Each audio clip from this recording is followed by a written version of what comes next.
Hello aspirants, good morning and welcome to lecture number 5 of prelims revision series. Okay, अभी तक हम 4 lectures देख चुके हैं. ठीक है, ये हमारा 5th lecture होगा in this series. So let's get started. देखिए, फर्स्ट न्यूज है from 27 July 2013 that scientists vacuum the animal DNA from air in Danish forest. Okay, तो इसके बारे में जान लेते हैं क्योंकि इसी से रिलेटेड ऑलमोस्ट सिमिलर एक क्वेश्चन पूछा गया था 2023 के प्रीलिम्स में. ओके, तो ये एनवायरमेंटल डीएनए है क्या? Researchers have found that environmental DNA या eDNA it can boost biodiversity conservation efforts across the world. This eDNA is the DNA that is collected from variety of environmental samples such as soils, seawater, snow or air rather than directly sampled from an individual organism. Okay, so you can understand कि नाम से भी clear है कि ये कहीं ना कहीं डायरेक्टली ऑर्गेनिज्म से नहीं लिए जा रहे हैं. ये डायरेक्टली हम लोग कुछ एनवायरनमेंट से ही कलेक्ट कर रहे हैं, जैसे सॉइल से, सी वाटर से, स्नो या एयर से. ओके, इसीलिए हम इसका यूज कर सकते हैं बायोडाइवर्सिटी कंजर्वेशन में. ओके, ये इस तरह के जो पॉइंट्स होते हैं ना, ये देखिए सिर्फ प्री में आएंगे वो तो अपनी जगह है, बट ये मेंस में भी आपके आंसर को एनरिच करते हैं. ये दिखाते हैं कि आपकी जो जनरल अवेयरनेस है अबाउट कि हम लोग आज जो चीजें ऐसी हो रही हैं टेक्नोलॉजीज, इनका हम फ्यूचर में यूज कर सकते हैं. एंड स्पेशली यूपीएससी का हमेशा से फेवरेट है एनवायरमेंट पार्ट. ओके, तो अगर प्लैनेट को प्रिजर्व करने जैसा कुछ होता है तो वो आपके आंसर में बहुत अच्छा इंप्रेशन देता है. Example, sources of DNA includes faeces, mucus, gametes या शेड स्किन जैसे स्नेक्स वगैरह करते हैं, या कार्केसेस और the hairs. Alright, now what are the findings of the study conducted by the researchers. तो इसकी फाइंडिंग्स क्या निकल के आई हैं? Researchers have found that airborne DNA, that is sampling the air around the animals, ठीक है, animals के आसपास की जो एयर है उसके samples can yield valuable genetic material that can identify ecological interaction between different species besides recognizing the animal. यानी एक स्पीशीज के अराउंड की जो एयर है उसमें से हम लोग कुछ सैंपल लेकर ये आइडेंटिफाई कर सकते हैं कि ये कौन सा स्पीशीज रहा होगा एंड अलग अलग स्पीशीज किस तरीके से आपस में इंटरेक्ट कर रहे हैं. Now, what is the method to identify the animal using DNA from the air? After extracting DNA from the air, the researchers made copies using polymerase chain reaction, that is PCR. The last step is DNA sequencing. They then compared the sequencing result with known sequences to identify the animal. Okay, पहले से जो sequences उनके पास है और अब जो उन्होंने construct किए दोनों को कंपेयर करके उन्होंने आइडेंटिफाई किया कि ये कौन सा एनिमल है. Now, significance क्या है? This airborne eDNA could help understand the composition of animal communities and detect the spread of non-native species. It can also aid in tracking long-distance migratory birds and other birds flying patterns. Okay, तो UPSC या तो आपने directly पूछ सकता है कि ईडीएनए क्या है. जैसे देखिए, इस साल 23 के उसमें उसने सिंपल सा पूछा था, micro satellite DNA is used in case of which of the following. Right, so it can be used to study the evolutionary relationship among various species of fauna. ठीक है, तो इसी तरीके से आपसे eDNA पूछ सकता है कि ये हम किस तरीके से यूज कर सकते हैं. तो यस, हम इसको बायोडाइवर्सिटी कंजर्वेशन में यूज कर सकते हैं. Okay, and it means collecting samples not directly from a species but the environment around that species. Okay, so that can be a probable question for your prelims. Next आगे चलते हैं, zebra fish. इसकी बात हमने पिछले video में भी की थी. Zebrafish study reveals how the brain makes its connections. Okay, how nerve and connections known as synapses. ठीक है, ये जो nerve and connections होते हैं हमारे, उनको हम कहते हैं synapses. Form is highlighted in this study of Purkinje neurons in the cerebellum of knockout zebrafish. Researchers at the National Center of Biological Science, जो कि बेंगलुरु में है, have studied zebrafish to understand how synapses are formed.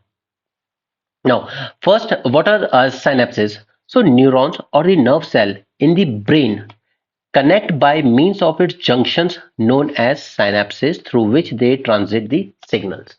Okay, so सबसे पहले तो synapses को अच्छे से लिख लीजिए.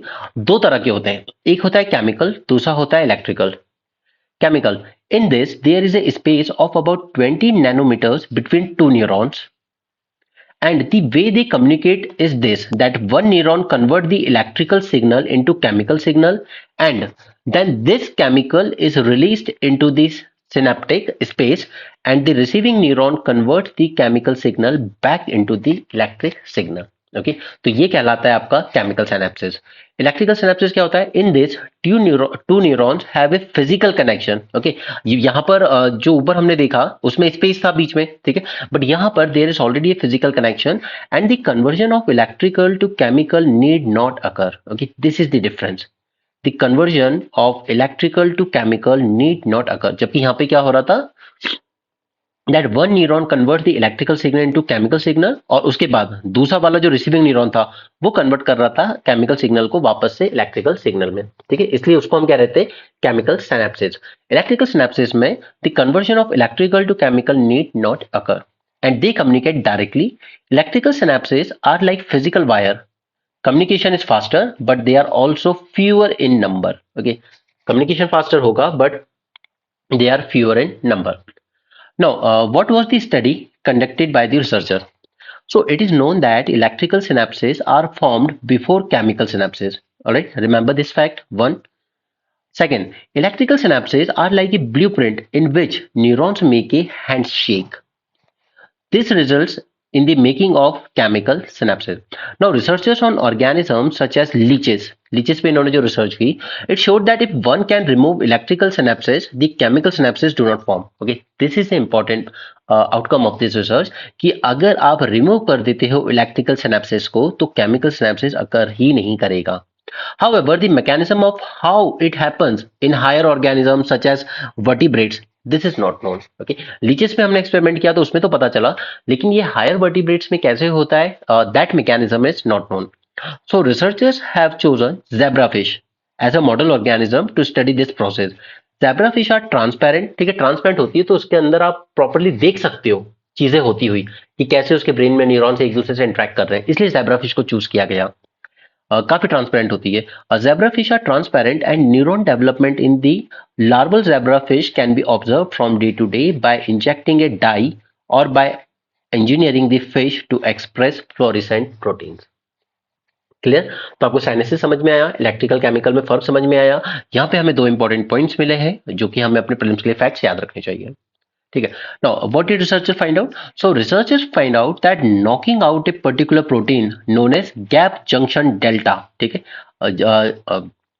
GJD2B. ठीक है, इसको याद रखिएगा, गैप जंक्शन डेल्टा, उसी को शॉर्ट में किया है GJD2B. ठीक है, in the cerebellum of zebrafish affected levels of the enzyme का नाम है CAMK2. Levels of CAMK2 were seen to increase in Purkinje neurons in the cerebrum. Okay, while zebrafish have about 300 to 400 Purkinje neurons, humans have thousands of these. Okay, these are Purkinje neurons की बात हो रही है. Humans have thousands of these. In humans, for example, excessive abuse of alcohol leads to damage of Purkinje neurons, which result in lack of coordination in the movement. Okay, और फिर वो जो हम लोग कहते हैं ना, नशा करने वालों की बॉडी पैरालाइज होना शुरू हो जाती है, and so on.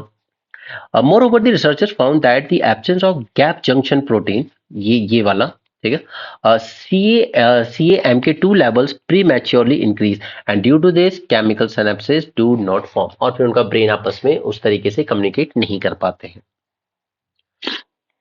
Okay, I am sorry यार, आवाज अभी भी उतनी क्लियर नहीं होगी बिकॉज ये जुकाम ठीक होने का नाम ही नहीं ले रहा. एनीवे, चलिए, यहाँ पर एक रिपोर्ट आई थी, रूल ऑफ लॉ इंडेक्स. ठीक है, और यूपीएससी इस तरह के कुछ ना कुछ इंडेक्स पूछता रहता है. सो फर्स्ट थिंग कि रूल ऑफ लॉ इंडेक्स में इंडिया की रैंक आई है 77. Clear? With score of 50. Score जरूरी नहीं है बट रैंक जरूरी है. It was release by international civil society organisation. ठीक है, एक सिविल सोसाइटी ऑर्गेनाइजेशन है, कोई ऐसा गवर्नमेंट ऑर्गेनाइजेशन नहीं है. Civil society organisation known as World Justice Project. Okay, और इस पे क्वेश्चन पूछा गया था 2017 के प्रीलिम्स में. ओके, तो अब देखिए पहले क्या किया था यूपीएससी ने कि उसने ईज ऑफ डूइंग बिजनेस की रिपोर्ट कौन निकालता है, पहले तो उसने ये पूछा था. ठीक है, कुछ साल पहले. उसके बाद कुछ साल बाद आगे जाके उसने इसकी थोड़ा और डेप्थ में गया कि ईज ऑफ डूइंग इंडेक्स कौन से पैरामीटर यूज होती है. तो 4 ऑप्शन दिए और पूछा कि इनमें से कौन सा एक पैरामीटर नहीं है. ठीक है, 10 पैरामीटर्स होते थे, तो उन 10 जब तक आपको याद नहीं थे तब तक आप वो क्वेश्चन अटेम्प्ट नहीं कर सकते. ठीक है, तो उसमें उसने एक ऑप्शन डाल दिया था कि लॉ एंड ऑर्डर उस कंट्री का, तो वो पैरामीटर नहीं होता है, तो आप उस आंसर को टिक कर सकते थे, ठीक है, इजी था उस टाइम। उसी तरीके से एक बार वो ऑलरेडी पूछ चुका है World justice report, justice project, इसके बारे में, ठीक है। उसने यही पूछा था कि ये वाली जो रिपोर्ट है रूल ऑफ लॉ इंडेक्स, ये कौन रिलीज करता है, 2017 प्रीलिम्स का क्वेश्चन है। तो उसका आंसर था वर्ल्ड जस्टिस प्रोजेक्ट। नाउ तो अब हमें इसके पैरामीटर्स याद करने चाहिए। अगर हम पीवाईक्यू से कुछ सीखना चाहते हैं तो यही सीखना है कि हमें इसके पैरामीटर्स याद होने चाहिए। According to the report the rule of law has declined globally for 5th consecutive years. ठीक है, रूल ऑफ लॉ यानी कि आपके यहाँ कितना अच्छा लॉ एंड ऑर्डर है, या ये यहाँ तक कि आपकी खुद ही गवर्नमेंट भी क्या रूल्स फॉलो करती है या वो खुद ही रूल ब्रेकर है। ओके, तो ये पूरे ग्लोबल लेवल पर ही डिक्लाइन हो रहा है, और रीजन भी सेम ही है पूरे ग्लोबल लेवल पे कि हर जगह आजकल क्या हो रहा है, राइटिस्ट गवर्नमेंट ज्यादा पावर में आ रही है। काइंड ऑफ अथॉरिटेरियन जो रूलर्स हम जिनको कहते हैं वो ज्यादा पावर में आ रहे हैं, चाहे वो टर्की के एर्डोगन हो, चाइना के जिनपिंग हो, रशिया के पुतिन हो, या इससे पहले यूएसए में ट्रंप थे। ओके, उसके बाद इंडिया में मोदी जी हो। कहीं ना कहीं थोड़ा सा अथॉरिटेरियन रिजीम टाइप के जो लोग हैं वो ज्यादा आ रहे हैं, जो कि लॉ एंड ऑर्डर को खुद ही उतना ज्यादा रिस्पेक्ट नहीं करते। It says that the check on executive power are weakening. ठीक है, हमारे यहाँ भी यही हो रहा है, 142 एमपी सस्पेंड थे, 142 एमपी सस्पेंड थे, और आपने भारत न्याय संहिता बिल और ये सब पास कर दिया। ठीक, तो मतलब आप बिल्कुल कोई डिबेट डिस्कशन नहीं होने दे रहे हो। आप जो एग्जीक्यूटिव एग्जीक्यूटिव यानी गवर्नमेंट, उसकी जो एक अकाउंटेबिलिटी होती है towards the legislature that is parliament, वो वीक होती जा रही है, और सिर्फ इंडिया में नहीं, हर जगह। ओके, तो ये रिपोर्ट वही कह रही है। It says that the check on executive power are weakening and the respect for human rights is falling.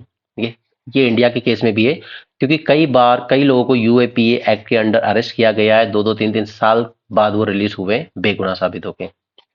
Now this index is prepared by examining the 4 principles through 8 factors. ठीक, अब ये factors एक नजर डालना जरूरी है इस पे, क्योंकि अगर क्वेश्चन को पीवाईक्यू से अगर हम हिंट लें तो पूछा जा सकता है। First, constraint on government powers, this is one. Absence of corruption, open government, आपकी गवर्नमेंट कितनी ट्रांसपेरेंट है। ठीक है, कोविड फंड में, पीएम केयर फंड में आपसे डोनेशन मांगा जाता है, उसके बाद कह दिया जाता है कि ये आरटीआई के दायरे में नहीं आएगा, तो गवर्नमेंट कोई भी इन्फॉर्मेशन नहीं देगी पब्लिक को कि कितना आया इस फंड में पैसा और कहाँ कहाँ पर खर्च हुआ है। Okay, no information available in the public domain, वो कहलाती है नॉन ओपन गवर्नमेंट। ठीक है, उसके बाद फंडामेंटल राइट्स, इसके बाद order and security, regulatory enforcement, civil justice and criminal justice. ठीक है, तो मुझे बानी याद रखने की जरूरत नहीं है, बट एक बार इतनी नजर डाल लेना कि अगर ऑप्शन सामने हो तो पहचान सको कि कौन सा ऑप्शन नहीं है, नहीं होगा। ठीक है, पूछेगा यही कि इनमें से कौन सा फैक्टर नहीं होता है कंसिडर्स रिपोर्ट में। गवर्नमेंट पावर पे क्या कंस्ट्रेंट्स है, एब्सेंस ऑफ करप्शन, ओपन है या नहीं आपकी गवर्नमेंट, यानी ट्रांसपेरेंसी है या नहीं आपके यहाँ, फंडामेंटल राइट्स को रिस्पेक्ट है या नहीं, लॉ एंड ऑर्डर, ठीक है, regulatory enforcement, civil justice, criminal justice. Clear, याद हो जाएगा। इसके बारे में जान लेते हैं ये क्या है वर्ल्ड जस्टिस प्रोजेक्ट। तो it is an independent multidisciplinary organisation, civil society organisation है, working to create knowledge, build awareness and stimulate action to advance the rule of law worldwide. Clear, इस पर question नहीं आएगा, उसे मैंने आपको बता दिया, पर इतना ही याद रखिएगा कि ये एक एनजीओ है। ऑलराइट, ग्रीन बॉन्ड्स के बारे में जान लेते हैं। ठीक है, पूरी न्यूज़ हमारे काम की नहीं है, लेकिन ये हमारे काम का है कि ये ग्रीन बॉन्ड्स होते क्या हैं। एंड मोस्ट इंपॉर्टेंटली देखिए, आजकल यूपीएससी ना प्रीलिम्स में भी आपको थोड़ा सा मेंस की तरफ ले जाता है, कि कई बार आपसे ना बेनिफिट्स पूछ लेता है किसी चीज़ के। ओके, जो कि हम लोग जनरली मेंस के लिए तैयार करते हैं।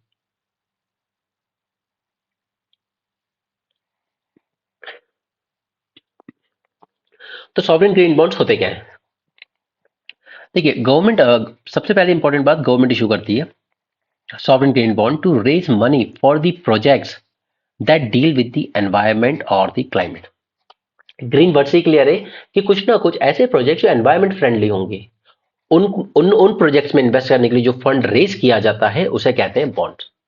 ठीक है, एक बॉन्ड इशू की जाएगी, आप उसमें इन्वेस्ट करेंगे, सपोज आपने 100 रुपीज किया, और उसमें आपको कहा जाएगा कि आपको 8% इंटरेस्ट दिया जाएगा इस पे। Okay, investors investors however could require clarification on issues like interest rate कितना मिलेगा हमें।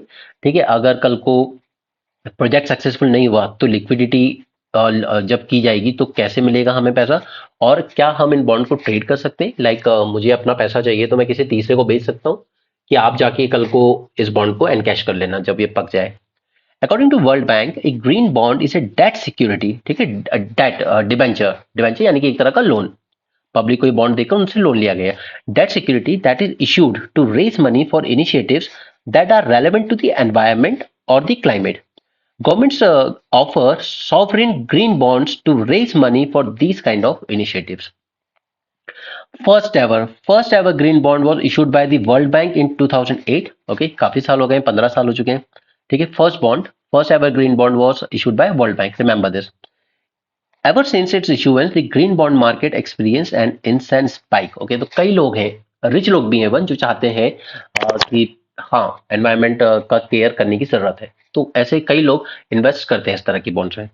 Green bonds continue to be the most prevalent of the sustainability, social, and green bonds set among issuers worldwide. Social bond, अब इससे related एक social bond आता है. Social bond were displaced by sustainability bonds as the second most common type of bond issued this year in terms of dollars. ठीक है, तो social bonds क्या होता है, मतलब ऐसे प्रोजेक्ट्स जो कहीं ना कहीं कुछ सोशल डेवलपमेंट के लिए यूज किए जाएंगे, जैसे कहीं पे स्कूल्स खोल दिए गए, या कहीं पे ऑर्फनेज या ओल्ड एज होम खोल दिए गए. ठीक है, कोई कोई कम्युनिटी हेल्थ सेंटर बना दिया. इस टाइप के प्रोजेक्ट्स के लिए जो बॉन्ड इशू किया जाएगा लोन रेज करने के लिए डेट के फॉर्म में, उसको कहेंगे हम social bonds.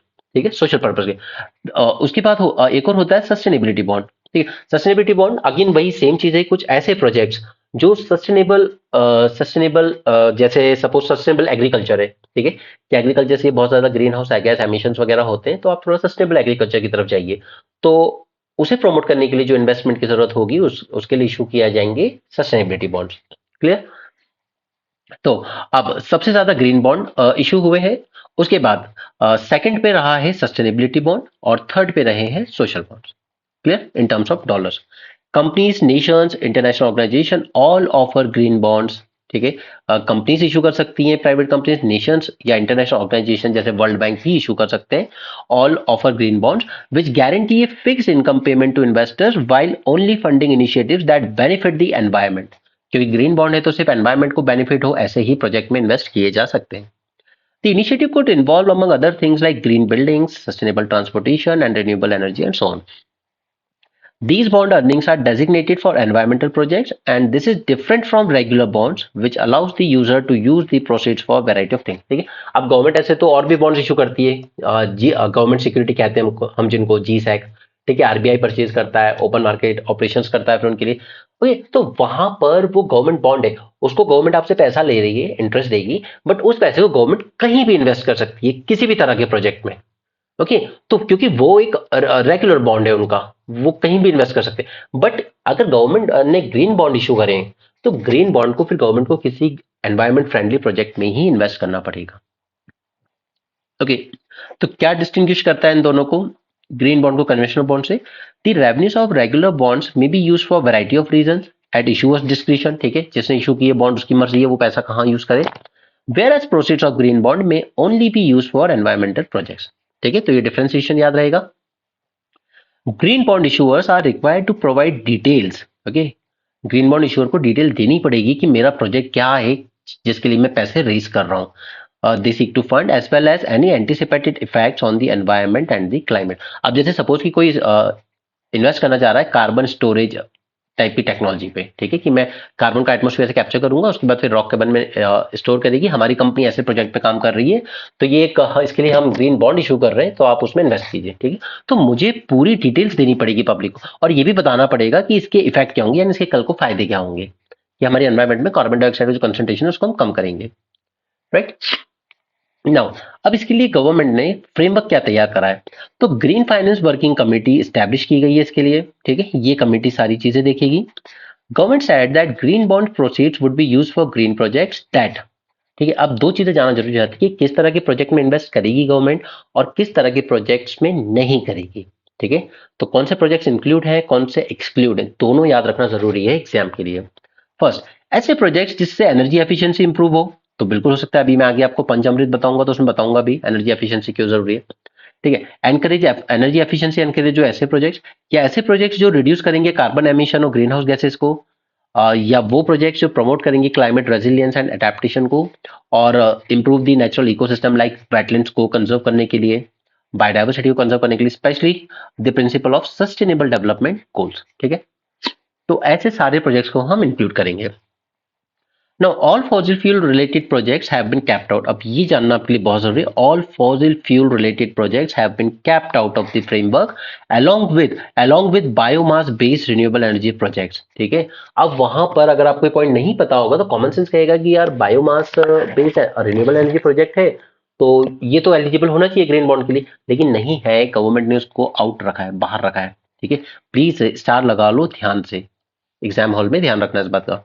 Government also excluded the project such as nuclear power generation. अब न्यूक्लियर पावर को तो क्लीन पावर माना जाता है ना, उससे कोई ग्रीन हाउस एमिशन नहीं हो रहा है, बट उसके बाद भी गवर्नमेंट ने न्यूक्लियर पावर जनरेशन के जो प्रोजेक्ट्स हैं उनको भी ग्रीन बॉन्ड के फ्रेमवर्क से बाहर रखा है. राइट. इसके बाद eligible expenditure is limited to government spending that occurred not more than 12 months before the issuance. के जब इशू हुई है उससे 12 महीने पहले पहले का कोई प्रोजेक्ट नहीं होना चाहिए. The proceed should be allocated to project within 24 months of issuing the bond. ठीक है. 24 महीने के अंदर, आज बॉन्ड इशू हुई है तो 24 महीने के अंदर वो पूरा पैसा उस प्रोजेक्ट को दे देना चाहिए. If an eligible green project is postponed or cancelled, it will be replaced by another eligible green project. ठीक है. ऐसा नहीं कि प्रोजेक्ट कैंसिल हो गया तो बॉन्ड का पैसा पूरा लौटा दो तुरंत, नहीं. दूसरा प्रोजेक्ट फाइंड आउट करो जो ग्रीन हो, ठीक है, उसमें इन्वेस्ट करो. चलिए, पंच अमृत. वैसे तो ये सब मैं आपके साथ डिटेल में जब यूएनएफसीसी करूंगा ना, कॉप 27 और 28 और पेरिस क्लाइमेट समझाऊंगा, वहां भी करूंगा, लेकिन फिलहाल के लिए मैं चाहूंगा कि आप ये 5 अमृत याद रख लें अच्छे से. ठीक है.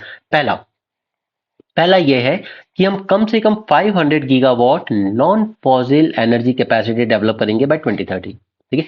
500 gigawatt, okay, non fossil capacity, यानी कि नॉन फॉसिल यानी सारे. ठीक है. उसमें हाइड्रो आ जाएगा.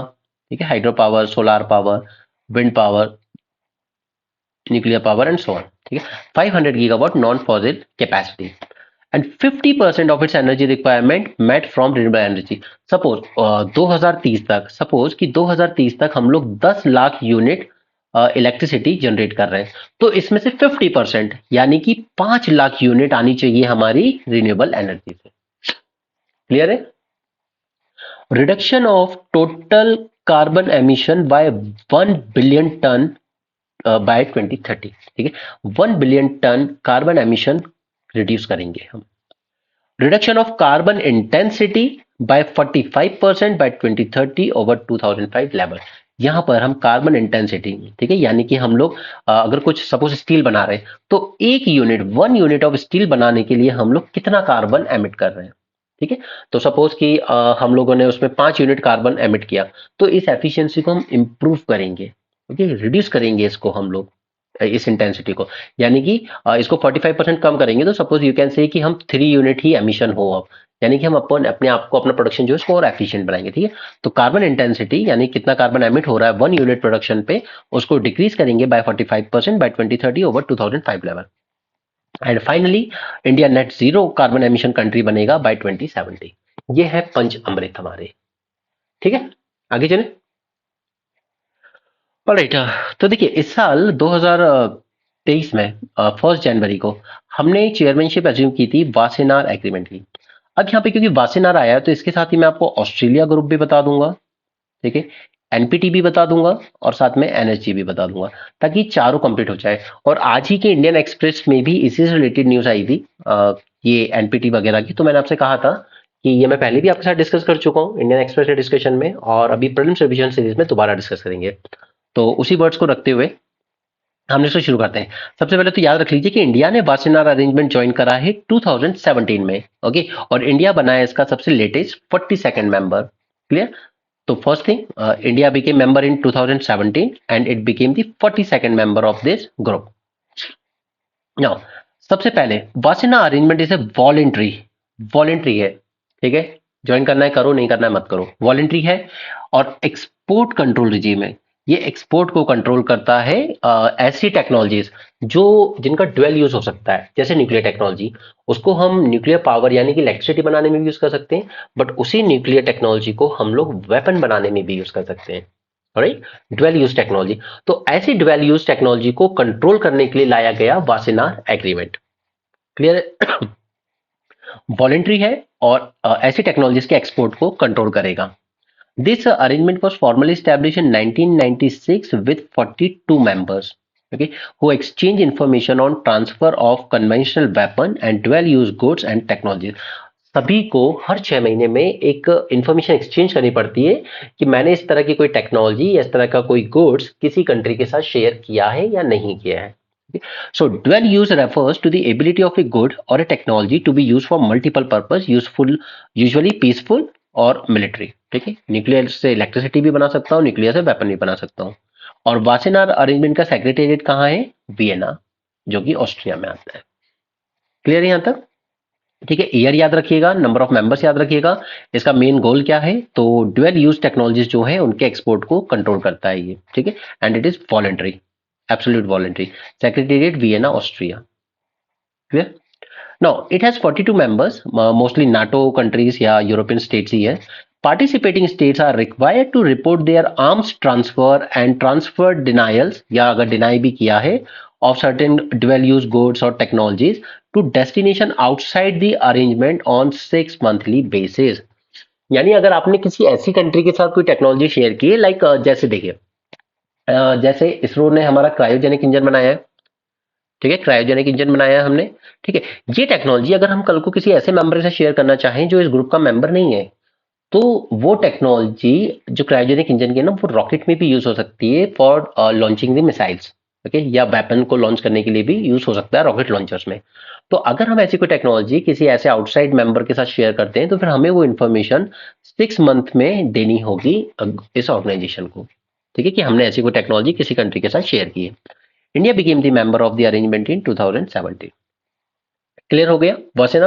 अब दे, और हाँ, वो शुरू में बता दिया ना मैंने आपको. एक सेकेंड. हाँ, ये याद रखिएगा कि इसकी चेयरमैनशिप इंडिया ने होस्ट की है इस साल 2023 जनवरी में. चलिए, ऑस्ट्रेलिया ग्रुप. ऑस्ट्रेलिया ग्रुप ये एक इनफॉर्मल फोरम है of countries that seek to ensure that exports do not contribute to development of chemical or biological weapons. Okay, तो वो वासेनार था ड्वेल यूज टेक्नोलॉजीज के लिए. ये वाला ऑस्ट्रेलिया ग्रुप जो है वो है केमिकल और बायोलॉजिकल वेपन्स के प्रोलिफरेशन को रोकने के लिए. Coordination among participant countries of Australia Group helped them to fulfill the obligations under Chemical Weapon Convention and Biological and Toxin Weapon Convention to fullest extent possible. अब देखिए, ये दो अलग कन्वेंशन है, chemical weapon convention and biological and toxin weapon convention. ठीक है, तो इनके अंडर में जो ऑब्लिगेशंस आते हैं ना, उसको फुलफिल करने के लिए ही ये ग्रुप बनाया गया. एस्टेब्लिश कब किया है? 1985 में. वो वाला वासेनार कब हुआ था? 1966 में. ओके, ये 1985 में एस्टेब्लिश हुआ और इसमें है 43 member. It was establish after the use of chemical weapons by Iraq in 1984. अब देखिए, कोई भी ग्रुप हो ना, हमेशा किसी न किसी इंसिडेंट के बाद ही स्टैब्लिशमेंट में आया है. जैसे वासेनार है, ट्वेल्व यूज टेक्नोलॉजी वाला, 1966 में आया. क्यों? क्योंकि 64 में चाइना बैंड न्यूक्लियर. पहले दो ही थे, यूएसएसआर और यूएसए. फिर चाइना बना. अब इनको लगा कि यार ऐसे तो ये न्यूक्लियर बॉम्ब बनाने की टेक्नोलॉजी फैलती जाएगी वर्ल्ड ओवर. ठीक है, फिर कोई पागल स्टेट यूज करना शुरू कर देगा इनको और ह्यूमैनिटी अपने आप को ही ब्लो कर देगी. ओके, तो उसी की रिएक्शन में वासेना ग्रुप आया. उसी तरह इराक ने जब 1984 में केमिकल वेपन यूज किया, तो उसको जब समझ में आया कि यदि केमिकल वेपन्स, ये biological weapon, these are very deadly. ठीक है, आप पानी में केमिकल घोल दो और किसी देश की पूरी जनता को मार दो. Okay, so these weapons are really deadly. तो उसको रोकने के लिए 84 में यूज हुआ, तो समझ में आया कि डेडली है, तो 85 में ये कन्वेंशन बनाया कि इन वेपन्स का प्रोलिफरेशन रोकना होगा. और इसका भी लेटेस्ट मेंबर इंडिया ही बना है. India became 43rd member of the group. Now what is important is कि इंडिया ने तो ज्वाइन कर लिया, but China, Pakistan, Iran and north Korea, अभी सारे के सारे रग स्टेट हैं. अगर एक चाइना को छोड़ दे, वो चलो थोड़ा बहुत फिर भी रिस्पॉन्सिबल है, but Pakistan, Iran, North Korea, this all are rogue state. Okay, तो these are not the member. ये बात याद रखिएगा, they are not the member. China, Pakistan, Iran, North Korea not the member of Australia group, ये biological chemical weapon वाला. Name इसका कहाँ से आता है? क्योंकि ऑस्ट्रेलिया में इसका सेक्रेटेरिएट है, तो ऑस्ट्रेलिया ग्रुप ही उसका नाम रख दिया. अब देखिए, ये है PYQ फ्रॉम 2011. ऑस्ट्रेलिया ग्रुप और वासेनार और ऑस्ट्रेलिया ग्रुप इसी पे बेस था. अटेम्प्ट कर सकते हो, आंसर कमेंट सेक्शन में पोस्ट कर देना अगर मन करे तो. ठीक है, थोड़ा दिमाग लगाओ. लेंदी क्वेश्चन था बट क्वेश्चन अच्छा था.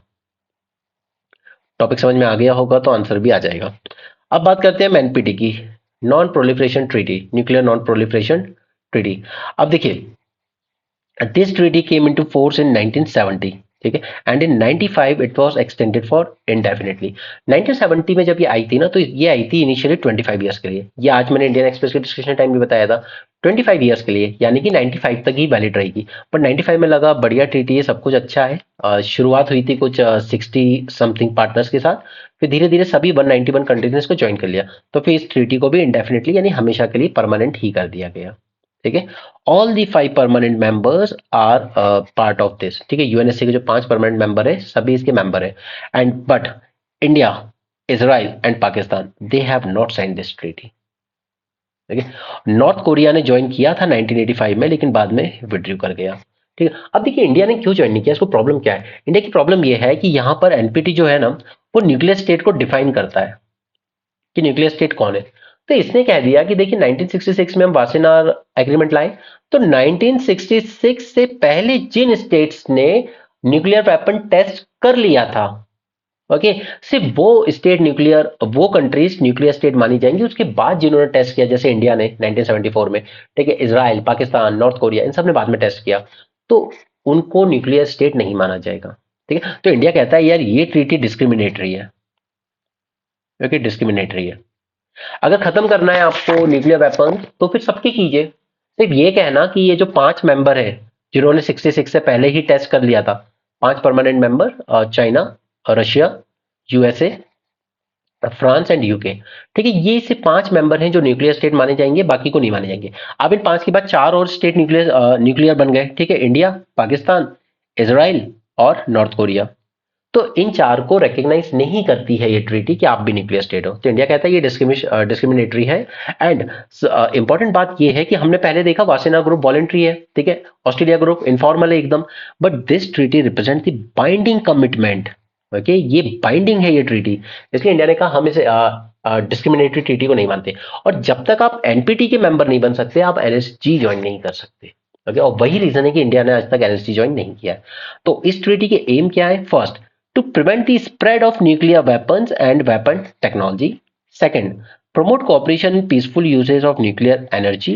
And third, nuclear डिसआर्मामेंट। अब देखिए न्यूक्लियर डिसआर्मामेंट की बात कर रहे हो, यानी कि न्यूक्लियर वेपन खत्म किए जाए, तो फिर यूएसएसआर, यूएस और यूएसए, इनके भी खत्म करो। राइट, 3 ऑब्जेक्टिव माने जाते हैं इसके। नॉन प्रोलिफरेशन, यानी कि और कंट्रीज के साथ शेयर मत करो ये न्यूक्लियर टेक्नोलॉजी, बॉम्ब बनाने की टेक्नोलॉजी। तीसरा, दूसरा, डिसआर्मामेंट करो, जितने जो न्यूक्लियर वेपन्स ऑलरेडी हैं वर्ल्ड में वो खत्म होने चाहिए। एंड थर्ड, कि न्यूक्लियर टेक्नोलॉजी का पीसफुल यूज कीजिए, ठीक है, ह्यूमन डेवलपमेंट के लिए, ना कि ह्यूमन को खत्म करने के लिए। ओके, तो ये माने जाते हैं 3 पिलर्स ऑफ एनपीटी। क्लियर, याद रहेंगे 3 pillar: non proliferation, disarmament and right to peaceful use of nuclear energy. ठीक है, ये फोर्स में कब आया? 1970 में। Now NSG. अब क्योंकि हमने एनपीटी साइन नहीं किया है, तो चाइना को एक एक्सक्यूज मिल जाता है कि देखिए इंडिया ने ये साइन नहीं किया है, तो इंडिया एनएसजी ज्वाइन नहीं कर सकता। पहले उससे कहिए कि एनपीटी जाओ, एनपीटी साइन करके आओ। ठीक है, जैसे वो अमिताभ कहता है ना, जाओ उस आदमी का साइन लेके आओ। उसी तरीके से चाइना का हमेशा यहाँ पे स्टैंड है। और प्रॉब्लम ये है कि यहाँ पर जो भी नया मेंबर आ सकता है ना इस ग्रुप में, वो आ सकता है through only consensus.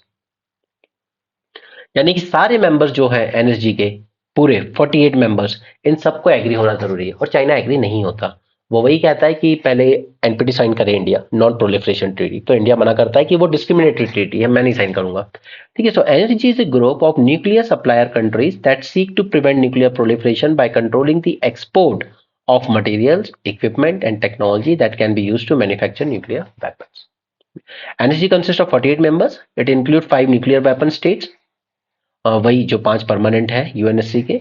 And it is not a formal organisation, ठीक है, again not a formal organisation, and its guidelines are not binding. Binding इतने सारों में सिर्फ एक ही ग्रुप है, दैट इज एनपीटी। ठीक है, इसको याद रखिएगा, सिर्फ एक ही बाइंडिंग है, NPT, non proliferation treaty. NSG भी बाइंडिंग नहीं है। ठीक है, इसलिए कह रहा हूँ ये सब हैंड रिटन नोट्स बनाओ, जितना शॉर्ट बना सकते हो, सिर्फ काम काम के पॉइंट्स लिखो, कीवर्ड्स लिखो, तभी लास्ट मोमेंट पे रिवीजन कर पाओगे और अच्छा परफॉर्म कर पाओगे एग्जाम हॉल में। ओके, वरना इतना आसान नहीं होगा।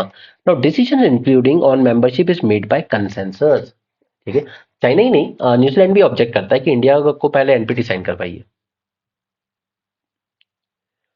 Okay, that's it. So that's it for this session. ये था हमारा लेक्चर नंबर 5। ओके।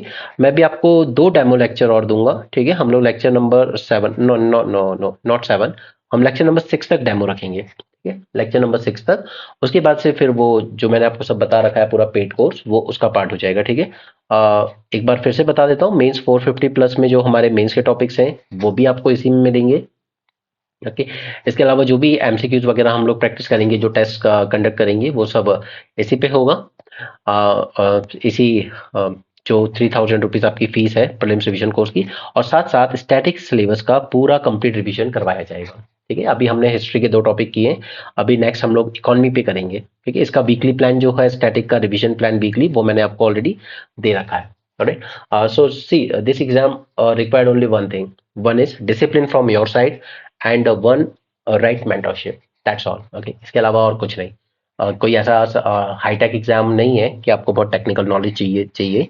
बस आपको एक राइट मेंटोर हो, आपके पास एक राइट गाइडेंस हो, और साथ में आपका खुद का एक डिसिप्लिन हो कि आपको अपने हैंड रिटन नोट्स अच्छे से बनाने हैं, साथ में आपको उसका टाइमली रिवीजन करना है। इसलिए मैंने आपको कहा है कि संडे आपका हमेशा रिवीजन के लिए रखिए, मंडे टू सैटरडे आपने जितना पढ़ा है उसका। एंड प्लीज, यूपीएससी में फेलियर का सबसे बड़ा रीजन होता है लोग मल्टीपल सोर्सेज रेफर करते हैं। मल्टीपल सोर्सेज रेफर मत करो, जो भी सोर्स रेफर कर रहे हो उस पर स्टिक रहो, ठीक है, एक बार, ठीक है। बार बार सोर्सेज चेंज नहीं करना, इधर उधर देख के कि यार मार्केट में ये नया आया वो आया, कुछ मत करो इतना प्लीज। जो भी आपका प्रीलिम्स का पेपर आ रहा है पिछले 1-2 साल से स्पेशली, शॉर्ट शॉर्ट आपका सीधे सीधे न्यूज़पेपर से पूरा पेपर बन रहा है, ठीक है। स्टैटिक से भी क्वेश्चन आ रहा है तो कहीं ना कहीं लिंक किया जा रहा है करंट से, कि करंट पे अगर कोई पोर्ट वगैरह न्यूज में था तो उस पोर्ट के बारे में कोई ऐसी बात पूछ ली जाती है जो यूनिक होती है, ओके। जैसे ये पहली पब्लिक लिस्टेड कंपनी बनी, इस तरह की बातें। सो प्लीज जो भी पढ़ो न्यूज़पेपर और करंट अफेयर से लिंक करके पढ़ो। कोचिंग की मैगजीन्स पे हद से ज्यादा रिलाय मत करना, वो आप पिछले 2-3 साल के पीवाईक्यूज से समझ गए होंगे अब तक, अगर आप सीनियर एस्पिरेंट हैं तो। So that's it for this session from my side. Have a great day and keep learning.